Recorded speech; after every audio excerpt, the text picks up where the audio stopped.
After school, we would walk up the hills and there would be a big cipher and people just, doing a hand clap like, no hey, music. No music. One time with the one time. Hey. And you hear that walking and you're just automatically like, I'm walking and now I'm like running. You know what I mean? Like you're attracted to that energy.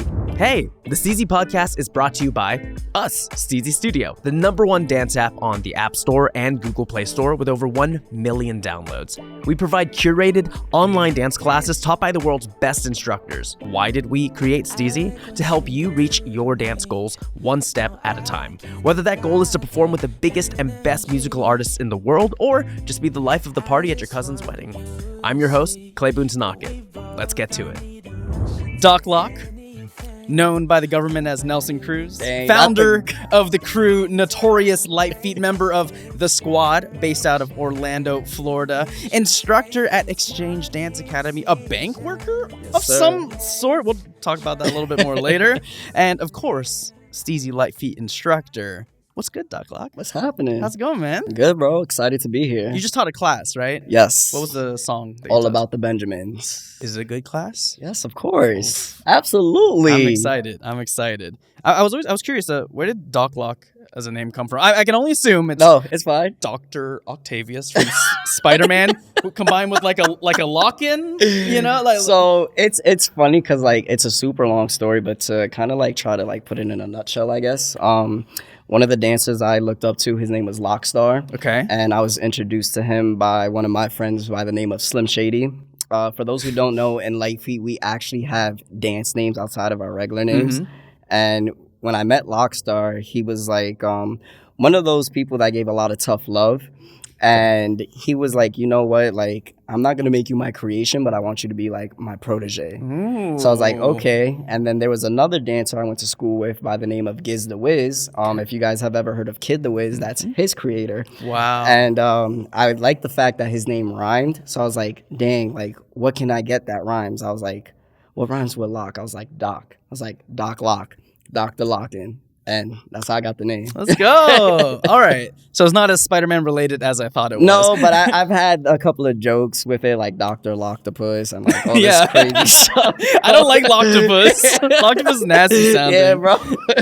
Yeah, people earning dance names is always an interesting thing, or creating their own. Yeah. Some people are giving it. Some people are basing it off something. Some people just are just out of nowhere, I want to be called Locktopus. Bro, that's so cringe. Yeah. So something I am also I want to give the listeners a basic understanding of Lite Feet, because Lite Feet it's not a new style, but it is a style that in popular media on TikTok and such, a lot of people are using Lite Feet movements. Mm-hmm. And so could you give the audience a little basis of what Lite Feet is? So Lite Feet is pretty much it comes from the streets. The Voice of Harlem pretty much gave the term Lite Feet as kind of a hype for people that would dance. To him, Lite Feet meant you're dancing and you're in your own element doing what you love. And we basically cultivated that term and we made a whole culture out of it.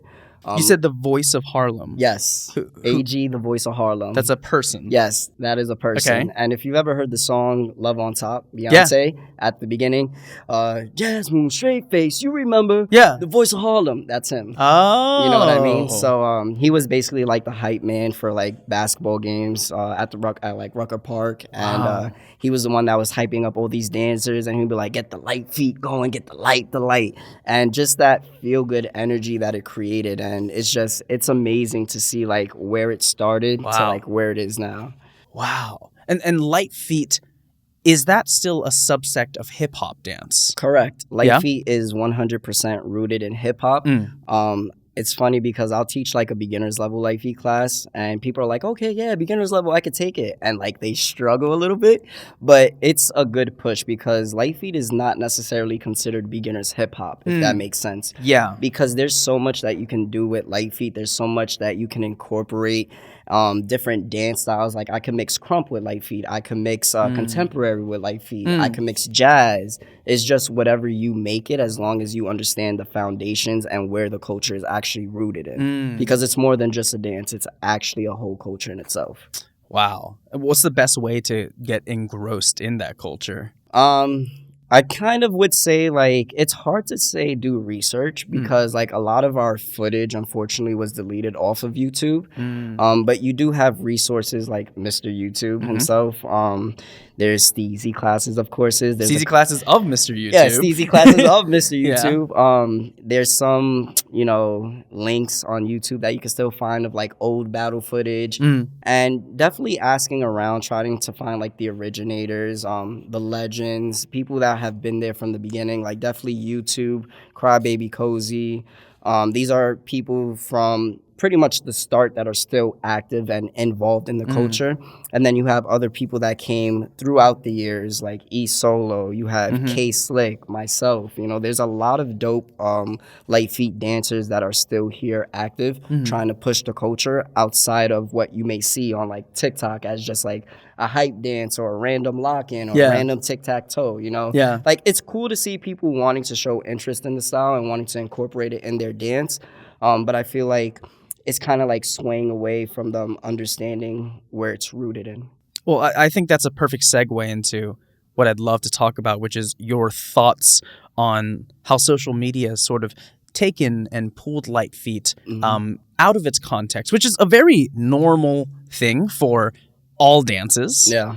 I even think that ballet is something that has been pulled out of its original context and has been understood as this like weirdly like the foundation of all dance, which to me is hilarious because I'm like, so you're telling me that Chinese folk dance is based off ballet? Right. Yeah, it's this like Eurocentric idea, right? But so I think every dance has really been pulled out of its context, and that's the nature of the social environment, and this is social media. Correct. So what are your feelings on it? Because I see TikTok dances, right? You mentioned people hitting a random lock-in, not a lock-in, a random one, because they're hitting some weird counts here, right? Yeah. What are your thoughts? Like I said, like I appreciate the enthusiasm behind it. I don't want to knock people for wanting to do it.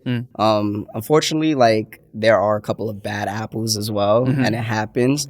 But I feel like it really depends on the people that are doing it and what their intent behind doing it is. Are they doing it just because they want to do it for fun? Are they doing it because they actually want to learn and know and understand more about the culture? Are they, do they have access to resources? Are they actively doing research? Are they like trying to reach out to like people from, back then, people that are still active in the culture? Like, what is your intent behind it? How do you think you can, or not even just you, but people around the Lite Feet space could bring more people in? Because I think that there's this interesting thing. I've always felt it as a popper myself, right? Yeah. And there's this interesting area of like, how much am I taking advantage of a culture, even though I battle and I do all these things as well, and I don't have anyone that's like going against me, but a person on TikTok who saw it from a person who saw from another person who saw from another person, right? They 100% don't know the context. I don't know the person who created the electric slide. Maybe someone else can tell me, right? But that dance has been taken and put into everywhere else, right? The people hidden a quick tone wop, hidden a quick lock-in. What can people in the Lite Feet space that do know do to encourage these people to understand the culture better? I would say try coming out to New York per se, because that's where Lite Feet is rooted in. You know what I mean? And for us, like we don't hate anybody, and hate is a very strong word. Yeah. We don't hate anybody. We just may not agree to how certain people go about wanting to know about the culture. I would definitely encourage people, like I said, to try to reach out to those that are still active. But if you can, like if there's an event in New York, like there's active events in New York, Waffle, the Waffle Crew, they've been on America's Got Talent. They hold battle events, every now and then.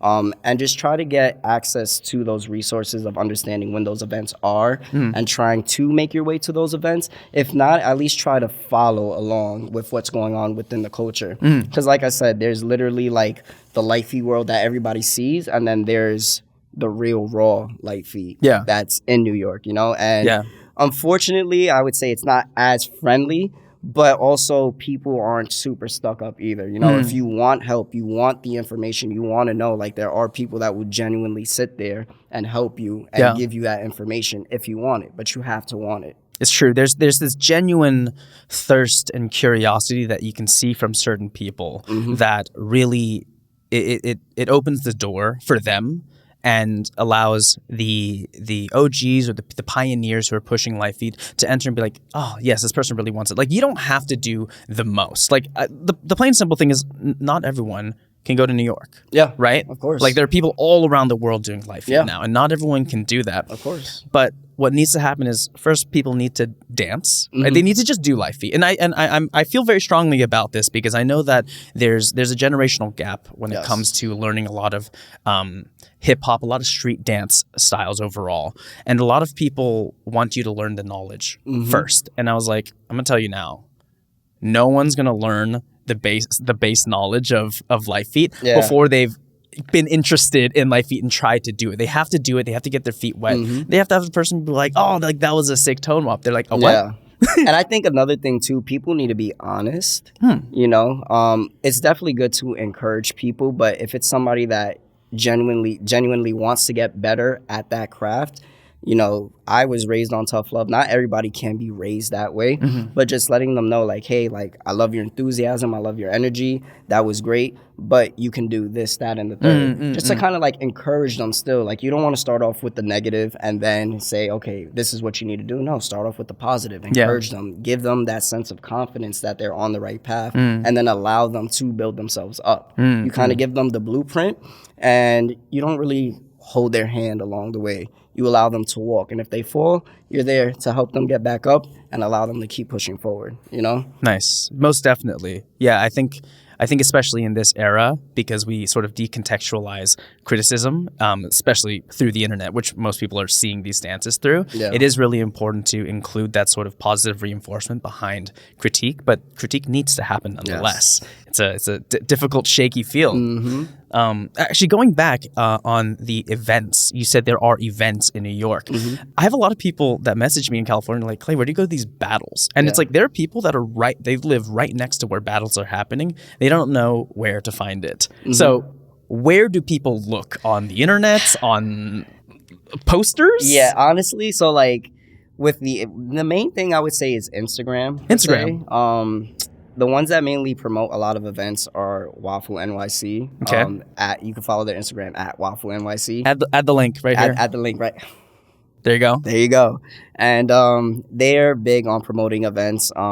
There was also a media team in Lite Feet known as Mindless Thoughts Media and Arts. And how do you spell that? Mindless. Mindless. And they spell it with like a Z. I think it's like two Z's. Okay. And it's Mindless Thoughts Media and Arts. And they also were big on throwing events. They still throw events every now and then as well.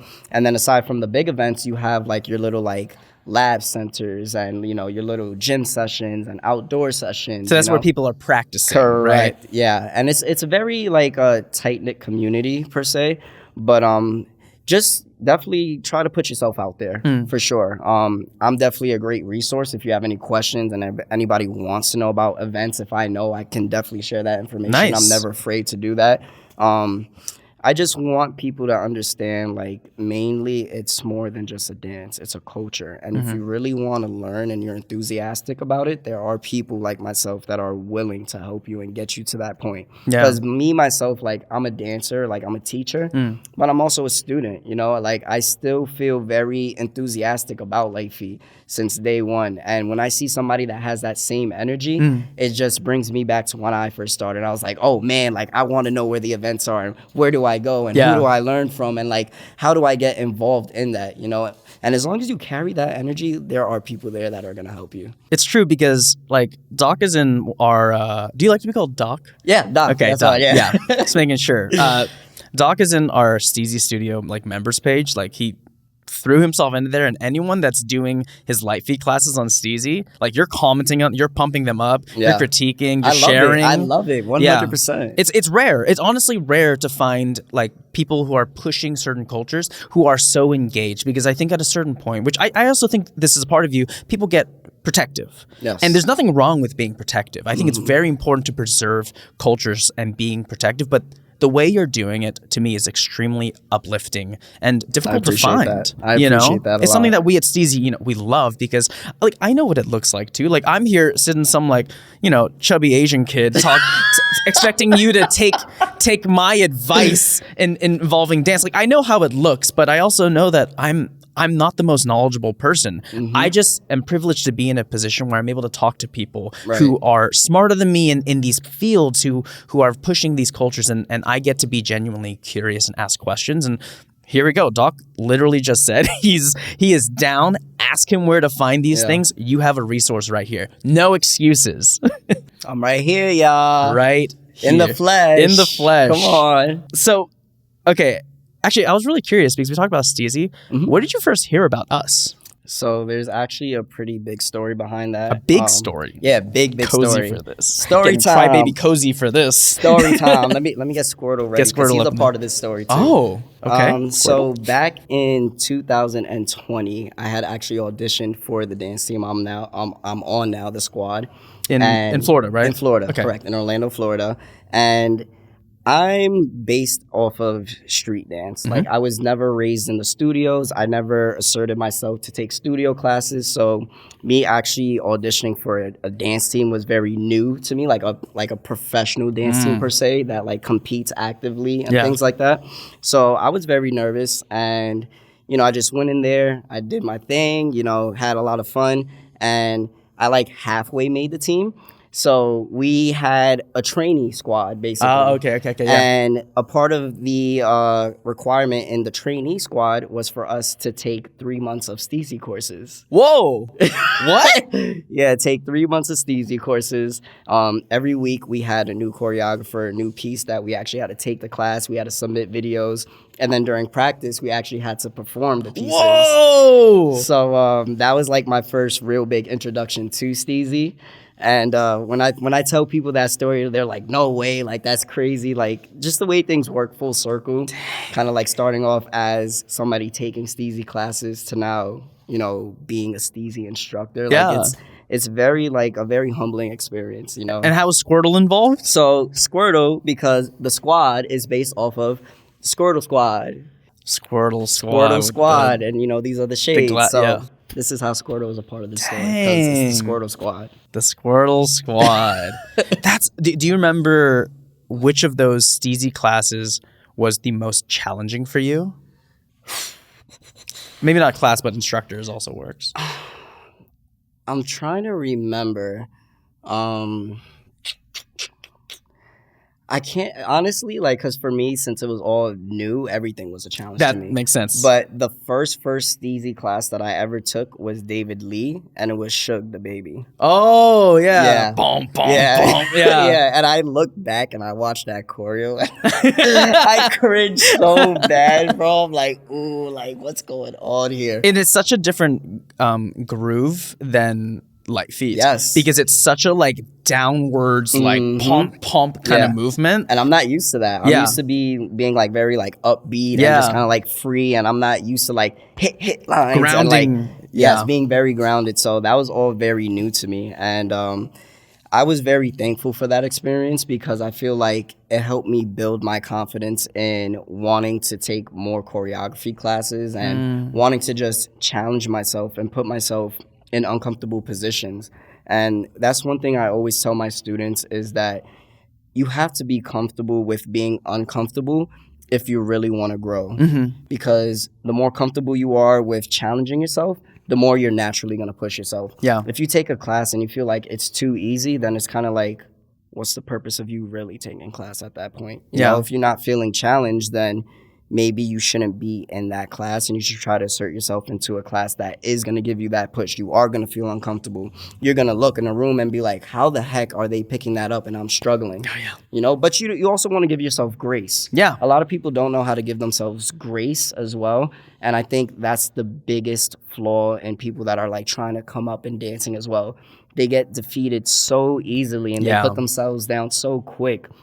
And it's just you have to trust the process. There's going to be a lot of ugly before there's a lot of beauty. You know what I mean? Yeah, I think that there's a lot of basic obstacles that can come from familial, like family upbringing. It can come from interactions with friends. I think a lot of people have been discouraged by those that they love involving dance. And even if when they're in the process of dancing, they might not have received that in that moment, their mind has already made up that thought process that like it's not good enough, you know? And so I think that what you said was really important, but I also will also counter to, aside from taking classes that stretch you, right? You say that are uncomfortable. Right. You know, when you guys are stretching, you're trying to hit a position that's like really hard to get.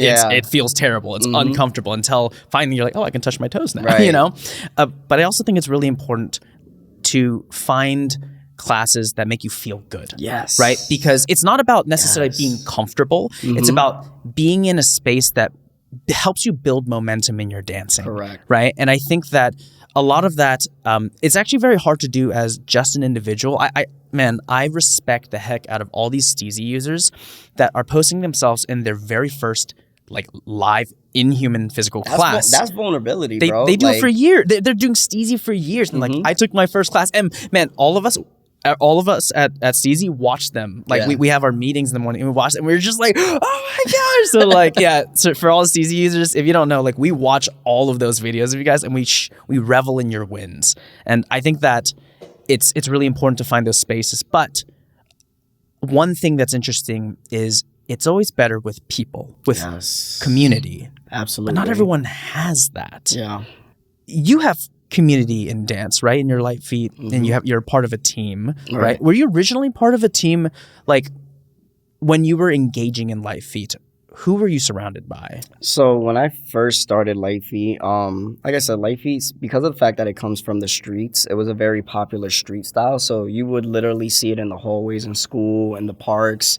You could walk into like a deli and like see somebody like hitting like a old school tone wop, and it was just like, in the sense, New York was the community for Lite Feet. And then when I had started asserting myself in like these battle events, you know, I started meeting more people. And of course, we all share the same love for Lite Feet and the same passion. So because of that, it's easier for us to connect as well.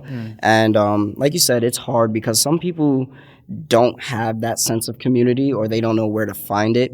Or some people are even just, you know, very timid to come out of that shell, you know. And I feel like it's just more so like understanding yourself, who you are as a person, and just seeing what makes you comfortable, who makes you feel good, and like you said, what classes make you feel good too. Like, go where you feel loved, go where you feel passion, go where you feel fulfilled in dance. You know? Because it's a good thing to have a community, but it's also a good thing to have genuine people within that community as well. There's friends to build with, and then there are the people who will help stretch you. Yes. Right? Our coworker, co-host Jessie, she used to be in track, right? Like track and field. And she said like the advice her coach gave her is try running with someone who's just a little bit faster than you. Because every time you do that, you have somewhere to push towards, but you also get to keep pace to a certain extent. And I do think that's really, really important. Who was one of the people that was just above you that you were keeping pace with? I would say my first dance partner. His dance name was Andone. Okay. And I used to play baseball before Lite Feet. And, you know, he was on my baseball team as well. And we would literally just... Wait, how old were you? At that time, I was 15. Oh, okay. Like 14, 15. Cool. Yeah.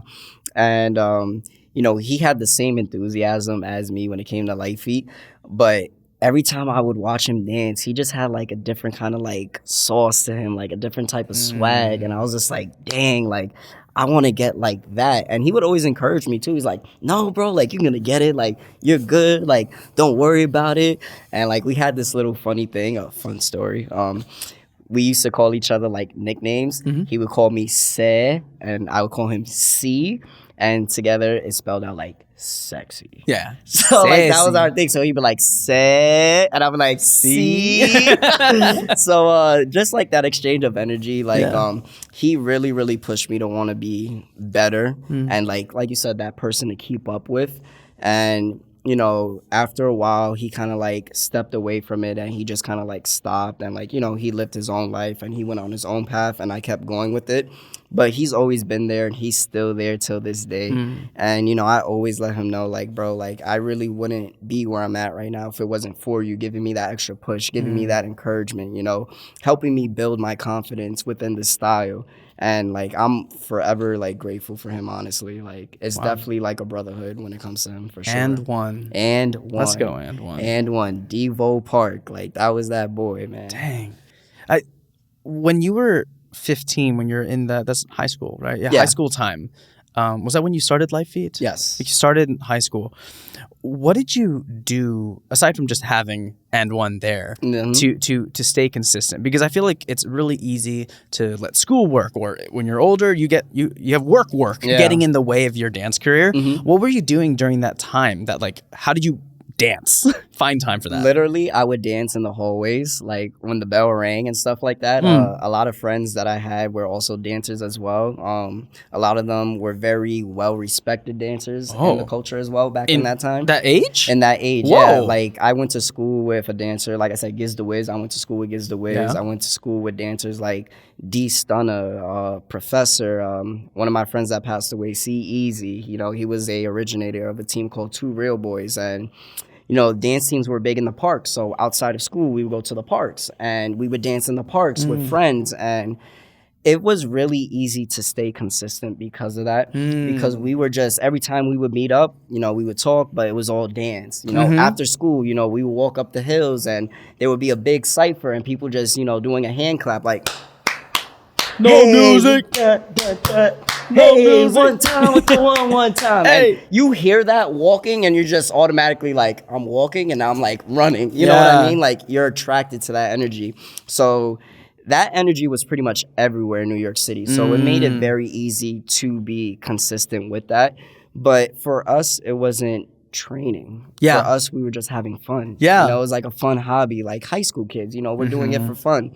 And just to see the way the culture has like expanded over the years and now it's just like worldwide, like it's just like, I never felt like, for me personally, that was like something that we foresaw. You know what I mean? Because it was just for fun. But to see where it's at now, like it's just beautiful to see the way it's blossomed into the world. Wow. It's such a special thing to be blessed with an environment that cultivates dance. Yeah.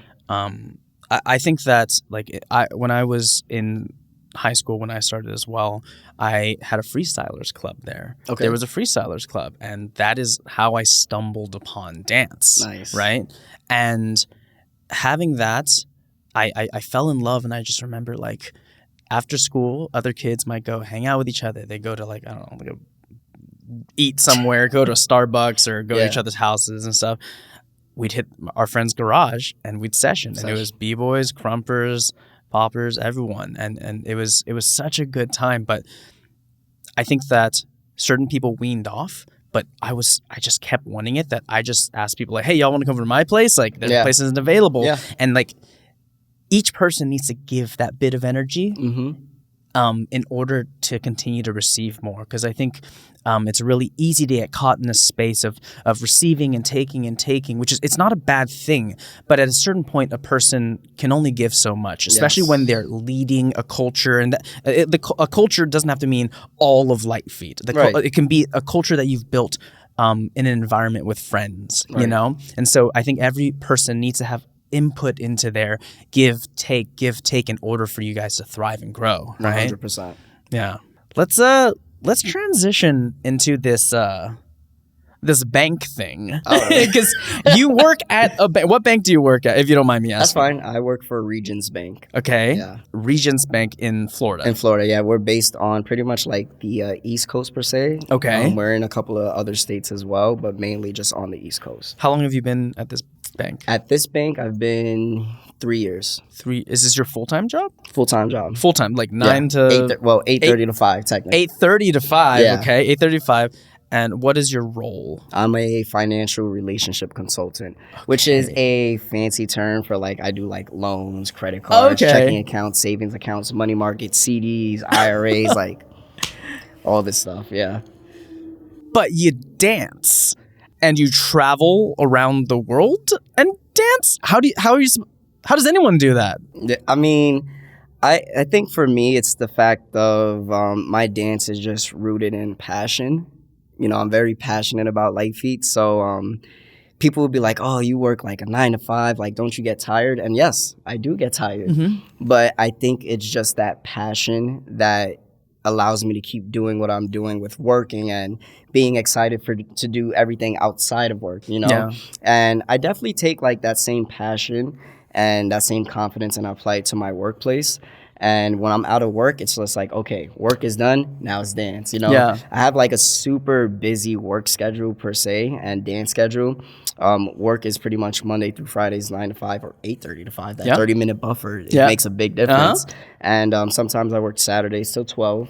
It alternates. But then like my dance schedule, like Monday nights, like I'll go to the flipping gym, which I started doing back in 2021. Like, and I started working on like, you know, trying to learn front tucks. And now I'm trying to learn like a back tuck. Wow. And like, just like that drive of trying to push yourself really like can influence a different spark in you that you never even knew that you had, you know? And then Tuesday nights I teach at Exchange, you know? Wednesday, Thursday nights now, squad rehearsals. Fridays are pretty much like almost like a free day, but like I have like my dance practice with my dance team Notorious from time to time. And then the weekends, like I'm free, but I'm not free because usually there's like a session or an event or something going on. And, you know, I would say the biggest thing, like I have to remember sometimes that I'm human and I can't like burn myself out because it happens, you know, you may see all of this and it's like, it's amazing to see, but I'm still human at the end of the day. Like I still get burnt out from time to time. And I think what's important is for us to make sure that we realize when we're getting to that point and just taking a step back and being like, okay, like this weekend, I'm gonna chill. I'm gonna relax, you know? I'm not gonna do anything dance related. Doesn't mean like I don't want to do it, you know? Because even naturally, like I'm laying down and like I'll be chilling like on my phone or something and randomly like I'll just think about like a combo in my head or something. You know what I mean? It's just embedded in you. But to actually sit there and take a step away, sometimes that's also needed for just like that refreshment of coming back into it, you know, even more enthusiastic. Absolutely. And it's a hard balance. But like I said, I feel like the passion is what really carries me because I don't see it as something that's work. I just see it as something that I enjoy doing. And whenever I'm doing it, I feel like I'm genuinely living in my purpose. Wow. I'm very interested in the practical element of that because I completely agree. Like you need to take that time off. Hi, Fozzie. There's a dog here if you can't see. This is Fozzie. But what is the practical way for someone to manage that sort of time? Do you have a calendar? Do you keep a calendar? Yes, I feel like at least for me, like writing it on a calendar, like your schedule, will give you a lot more clarity. I'm somebody that I'm more like visual. Like if I say it and say it and say it, it's like I could digest it to a certain extent. But when I'm actually like writing it and it's in my face, it's like, okay, like I have things planned out. And for me, it's a lot easier to kind of like plan it out and see it visually. So this way I'm like at least mentally prepared ahead of time, knowing what I'm getting into. And I don't have to stress the thought of, oh, snap, I forgot I have to do this. And I hate that feeling so much. Yeah, bro, like anxiety through the roof, 100%. So I would definitely say like if you keep like an agenda, a calendar, or even your phone and you want to put it in on your like calendar on your phone, like, it definitely helps you just keep everything like tight niched and gives you more of a You like writing or do you like using the phone? Me, I like using my phone. I like using the phone. I use like Google Calendar. Like type of thing. I use app. I share one with my wife too. Like we have a shared calendar. So helpful. Because I think there are like hacks for organizing life that it's like super underrated. Like dancers always talk about like, how do I train better? But really a lot of it's like, how do I make sure I find time to train and schedule in time to rest? One of my random hacks, it's not even a hack. It's the simplest thing, but it's very easy to have the what if like for an event or a class. All I do is if I think it's going to happen or I've been asked if I'm going to do it, I'll put it in. I'll just add a question mark at the end. Yeah. It's simple. I know it's nothing, but doing that has saved me so much anxiety because the next time my wife asked me like, hey, are you going to that dance event? I'm like, oh my gosh. And I look, I have a question mark there. I was like, I need to check in on that. Yeah. And so it's these little things that really help people like build in their dance life beyond I need to just get skilled. Yeah. Like, you need to schedule in time. You need to find a system that works for you so that you can work, you can go to school, you can do all these things and not get overwhelmed, and especially learn how to say no to certain things. And the biggest thing that you said was finding a system. That's very important. Like once you find that system, everything just kind of like flows. But until you find that system, at least in my opinion, things are going to just kind of be all over the place. And that's what's going to cause that extra anxiety. I feel like as a dancer, like when you have like that anxiety, it's hard for you to just be inspired to like want to do things dance related as well, you know? Totally. Man, those systems, man. Were you originally an organized person back in high school when you were starting? I wasn't. I would say yes and no. Depends on what you considered organized. Did you feel like you had balance in your life between dance and like schoolwork and such? Absolutely not. No, not early. Yeah, totally not. Absolutely not. Like it was so bad. Like I was so like caught up with dance and like so excited about it that I kind of like I didn't know how to balance out school and dance. And you know, it was just more work for me when it came to school. Thankfully, I was able to pass high school, got my, diploma and everything like that. But yeah, definitely I was not organized and I did not have that balance at all. Did you learn some of that from your job? Like, was that just a requirement? Yeah, I feel like just in general, not just with my job, but just in life, like life experiences allowed me to be more appreciative of the fact of like, what are the benefits of being organized? Even if it's just like little things in your house, like do you have a routine when you go home? Like creating routines, that's another thing, in your everyday life that helps you as well. And, going through those experiences allowed me to give me that sense of being organized and that sense of clarity. But everybody's different, to each its own, Yeah, everyone's going to find their own system. Everyone's going to feel clarity in different ways. Some need it visually, some need it mentally. But just know, if you're feeling consistently anxious, maybe there's a system adjustment. Yeah. So what I actually was interested in knowing was like, when did you know, or like what inspired you to want to learn and just like understand more of the business aspect of dance? Like what really got you started with that?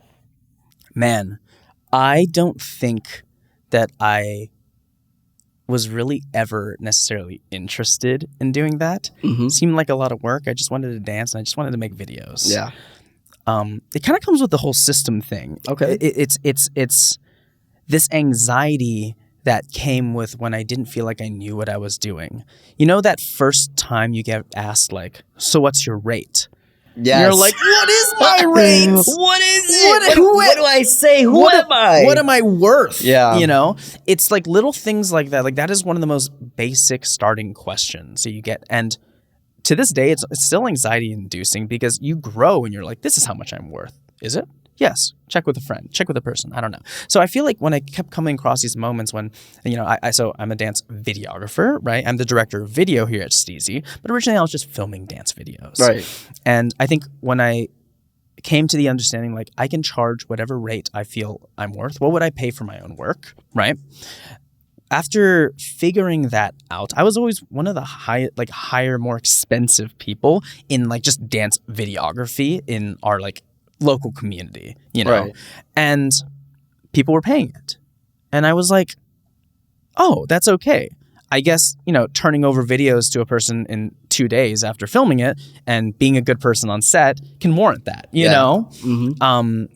And so as, we built into Steezy, like I was never touching most of the business and such. I was a very external facing person, but I had good friends. I had Connor, Evan, and Jesse, who we all met, the first four, we all met through wanting to build Steezy, not as friends beforehand, which I think is a very interesting thing. Awesome. So the business of Steezy and the friend group was built from the same place. Okay. And I learned from them because they knew some stuff, but they were in the process of learning. And whenever they went to investor meetings, they had to pitch. You look at our first pitch deck, that was garbage, so trash, right? I thought it was awesome during that time, right? But Evan and Connor, they have really high and rising standards. Yeah. And I feel like every time I spend time with them, I'm learning something new because they're always seeking for help. They know that people are smarter, better, faster at all these different things, and they just want to keep absorbing that. And they're so transparent about it as well. So I get to work around people who are smarter than me, who are better than me. And the business side of all that came out of necessity. It's not necessarily something that I loved and I've craved, but I knew I needed to do those things and understand how businesses work in order to grow beyond hey, I'm on camera and I'm telling you how to dance. That's about 20% of the work I do. Yeah. 80% is getting things organized, making sure everyone's roles are everyone is properly doing their tasks, and we're delegating to the right people, removing things to help them. So necessity, does that answer your question? Yeah, that actually does. And you answered another question without me having to ask it, which was where was Steezy originated from, and where was it what was it rooted in, So yeah. Well, actually, I can answer that question because it's a little bit different of a thing. Okay. Yeah, not even about Doc Lock anymore. It's just about Steezy. Let me get my plushie ready. But so Steezy, hilariously, people don't know this. It started as do you know Karma Loop? Yes. It's kind of like a department store, online department store, right? That's originally what Steezy was supposed to be. So Evan, right? A department? Yeah, it's kind of like an online, centralized place where people could buy dance teams' clothing and support people. So Notorious Lite Feet has a shirt that they come up with, right? Yeah. They can sell it through Steezy, and then all the SoCal fire. Teams, you can support them. That money can go. It's this whole intricate thing, but that's what Evan, the CEO of Steezy, was originally thinking. Everyone thinks I own Steezy. I don't own Steezy, y'all. Yeah, Evan originally thought about that, and then Connor, other co-founder of Steezy, when they met, Connor was telling him, do you really want to be in the business of logistics, which is clothing? Right. And Evan was like, no, I don't, And so there was a lot of rethinking. I'm probably butchering this story. Of course, they lived it. I came in later. So, but that's kind of the base idea, which is one of the other reasons why it was called Steezy, which stands for style and ease. I did not know that. Yes, to be steezy, stylish, make it look easy. Yeah, I know. Another fun fact, you can look at the Steezy logo. Yeah. The center is actually a bridge between C and C, the communities. The bridge between the communities. That's Steezy. Bro. I feel like I have a whole new appreciation for Steezy just off of that alone. I already appreciated Steezy for what it was, but actually hearing and understanding and knowing where it came from and that there's a lot more to it than just it being called Steezy. Yeah. That's incredible. It was something that David Lim, he was the director of an amazing dance crew called GRV, which Connor and Evan were both a part of. Okay. He used to tell people, you gotta make it look Steezy. That move's you gotta make it look Steezy. You know? So it's just a few of those things kind of boiled down to it. But that was sort of the basis of it. And then But Evan created a blog during that time, and that blog was basically the start of what it was, Okay. So yeah, that's sort of a basis, and then people kept messaging the blog. They were like, "How do I? Can you make a blog about this? Make a blog about what popping is? Make a blog." And we're like, "Yeah." And they're like, "Yeah, but in all honesty, you should just take classes." Yeah. And then people were like, "How? I live in Nepal. There's no classes." Ding ding ding ding ding. And that's sort of it's a little basis for online dance classes coming in and stuff. Fire, bro. I love that for y'all 100%. Yeah. That's insane. And I was kind of wondering why is there a straight line across? I thought it was just for literally for style. Yeah, like a little aesthetic thingy, right? But you literally blew my mind when you said it's just that bridge connecting the communities. That is very, very genuine, and it's just very heartwarming to hear that too. I'm glad you feel that way. Yeah. I think when we always understood from the start that people are going to look at us and they're going to be very judgmental from the beginning. It makes sense. We're entering a place where we're supposed to be the bridge between communities. Are you kidding me? Yeah. It's like 4 Asian kids just doing like, hey man, I didn't choose to be Asian. I didn't choose it, but I also didn't necessarily choose to love dance. All 4 of us, like we just had this appreciation that we saw was deeper than just physically dancing. There's a way to support the communities and do it in a way that can help build an ecosystem that supports dancers. I mean, heck, you can tell people if you believe this too, but one of the first things that we wanted to do is work to a place where we can pay our instructors well. Yeah. Dancers don't get paid well. It's very hard. It is one of the most underpaid jobs, and it's very sad because there's a lot of talent that is not accounted for. Yeah. And it's just like they want to see dancers as like the workhorse. Yeah. But dancers are the beat of everything when it comes down to it at the end of the day. Yeah. And it's tough to know like it's still in that realm. But I feel like people, at least we, when I say we, I would say like kind of like as Steezy is like on that right path to kind of like shed light on that and let people know like dancers are worth a lot more than what you're paying them for, and they deserve it. They work hard. It's a very athletic job, and people fail to understand that as well. Yeah, but I do think one of the reasons is because people don't have a way to build sustainable income to pay for dancers. Like the reason why, like you're paying a dance teacher $50 or $100 for a single class, is because you're not making much more than that. Yeah, you're on a budget. You're on a budget. You're running a studio, right? Like it's hard. It's so hard to run a dance studio. And so for us, like we understood that and knew that there needed to be changes. There needed to be a way for people for Steezy to be sustainable, right? Like, and all of our money is made off of subscriptions. Our YouTube videos don't make any money, right? We use popular music, so it gets copyright claimed and stuff.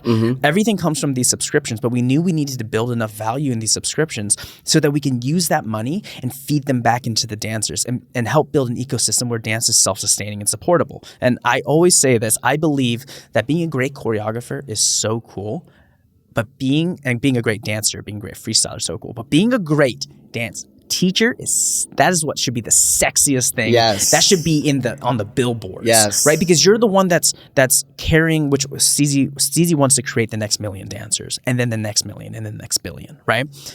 The teachers are the ones that do that. They're the ones that let people in. They're the ones opening the doors for people to what they didn't know. Yes. Teachers, dance teachers are so important, and we know that the system isn't necessarily built to support them. And so that's our mission. We're doing everything we can, and we're working really hard to change that. We know there's a long road ahead. Yeah. But that's what it kind of boils down to. Yeah, but at least you guys are making the effort and you're putting your best foot forward. And it's not gonna be easy. There's gonna be obstacles. There's gonna be hurdles. It's not. There's no manual for it. So it's kind of like, what do I do? Do I not do anything and just stay in the same place, or do I move forward and just tackle the obstacles along the way? Yeah. And you guys are definitely doing that like so well. And not just myself, but I'm sure there are a lot of people out there that appreciate what you guys bring to the dance world and the dance community as well. Thank you, man. I really appreciate that, Doc. Come on. It's all love here, it's all man. Love, I feel man. Good. I feel good. You should feel good. And you look good. You look great. Come thank you, bro. Man. Real Steezy. Steezy up in here. Right. Our design director made this shirt for me. Are you serious? It was literally a picture of our friend's car. Oh, wow. And he just turned it into a shirt. He's the reason why Steezy looks great. He just makes things and like helps us with just makes all our thumbnales. But it still all ties together in artistry. Yeah. You know what I mean? Yeah. K-Kez. Shout out K-Kez. Kevin Velasquez. Shout out K-Kez. Yeah. Also Nick. We just love Nick. Nick, I don't know you, but Nick's making our thumbnails. The thumbnail you'll see on this video, Nick made the thumbnails be fire, bro. Like, honestly, like... Nick is so stylish. Very handsome, too. Just shouting that out. It's a very important thing. Actually, both of them. Both Nick and K-Kez, our design directors, are both very good-looking people. It's I kind of hate it. It's not fair. I kind of hate coming to the office and be like, "Oh, beautiful." Bro, but I kind of like, I can get that, bro. Like, you have a hairline, bro. I don't have a hairline anymore. Wait, like, show it. Oh! But it's clean. It's the clean baldy. You know what I'm saying? But I feel like that's also just confidence, you know? Like, just confidence in yourself and who you are and what you do. Just be confident. Don't be afraid to be confident. Yeah. And most importantly, be yourself. Be your authentic self unapologetically. I feel like that is the most beautiful thing when you can see a person that they don't care what other people think. They're just themselves, and they do it to satisfy themselves and nobody else. That's how you succeed, not just in dance, but that's how you succeed in life. 100%. You'll find joy in all things that you do because you never feel like you're imitating and you have to be something, someone else. Your skill levels and whatever you're doing are always going to be at exactly where they need to be. Yeah. Because you see the future, you see where you want to go, but you also know where you are is because you are who you are. Exactly. It's deep satisfaction. Let's go, dog. This just got real deep, bro. It got deep. Damn. Let's go, dog. Let's go, bro. Yeah. Come on. I appreciate you, bro. Yeah, man. That's another thing, too.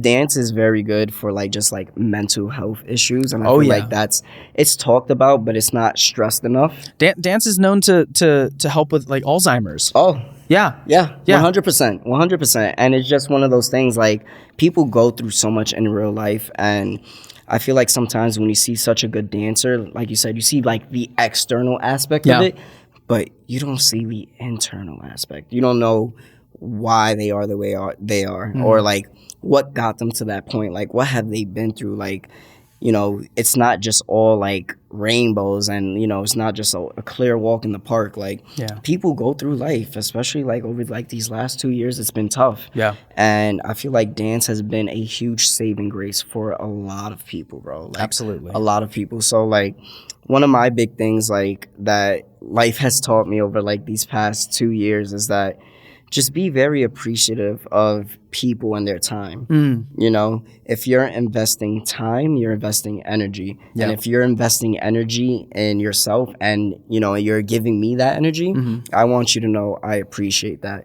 Because sometimes people just need to hear that too. Like, I appreciate your time, and I appreciate, you know, you're giving me your energy, because you could have been anywhere doing anything else right now. Like, right now, we couldn't be, we don't have to do a podcast, you know? You could have been working on something else. But the fact that we're doing this right now is just like, that's energy and time you're investing. And that's something I genuinely appreciate, because it's just like, you don't have to do that, but you wanted to do that. Yeah, you know? Absolutely. I feel very strongly about like how we spend money, and that's very important, because we also spent time to make money. So we can spend that money on something that hopefully does something valuable with our time, whether what we spend on saves us time. For instance, why would I use a broom when I can use a vacuum? The reason why we purchased that vacuum was because it saves us time on that, and it gets us to be more efficient in those things. Not all purchases are built the same, right?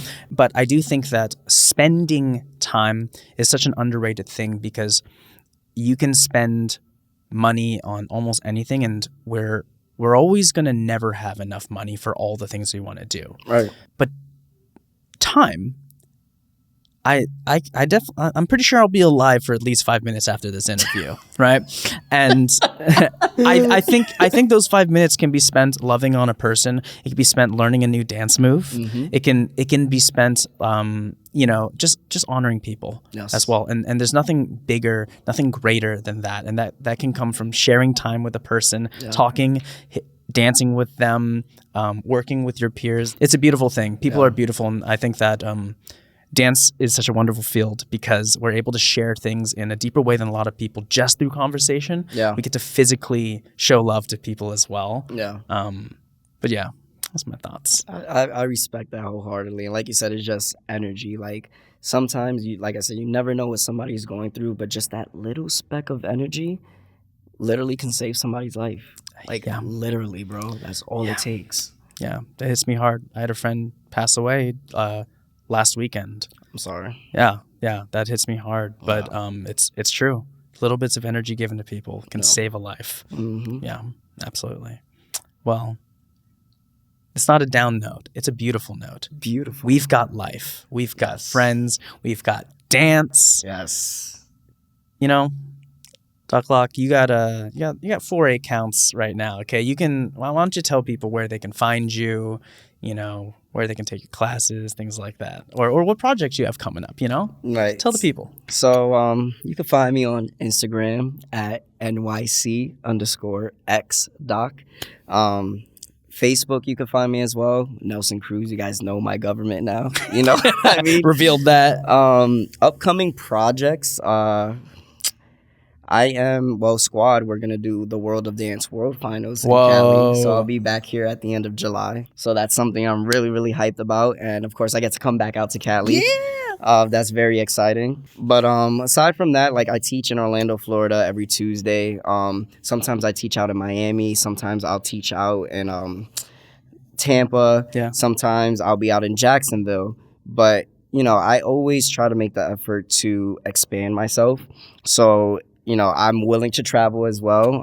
I feel like investing yourself is a big expense, but reaping the benefits of that is a beautiful thing as well, because aside from the financial aspect, you meet people and like you can connect with somebody and relate just through dance, and you can find out things about them that are not dance related. And you're like, oh snap, you like anime? I like anime. You like Pokemon? I like Pokemon. You know what I mean? And it's just that beautiful connection. And yeah, man, honestly, like, I love Lite Feet, if you haven't noticed. And it's just like, I'm very passionate about this dance and this culture. And I just want people to feel that same love, energy, and enthusiasm that I have. And, just give it out to the world. Give it out to people. Give it out to your friends, your family. Like, It's just there. It's just a beautiful thing to have. And, I'm very appreciative of everybody I've ever crossed paths with. And, yeah, we out here. I love that, man. I love it. And don't forget, y'all, take his Steezy classes. He's got a bunch of Steezy classes up there. And he said he's here as a resource too. Reach out to him. Yeah. IG, right? That's the best place for it? IG. Hit him up on Instagram and let him share that love with you.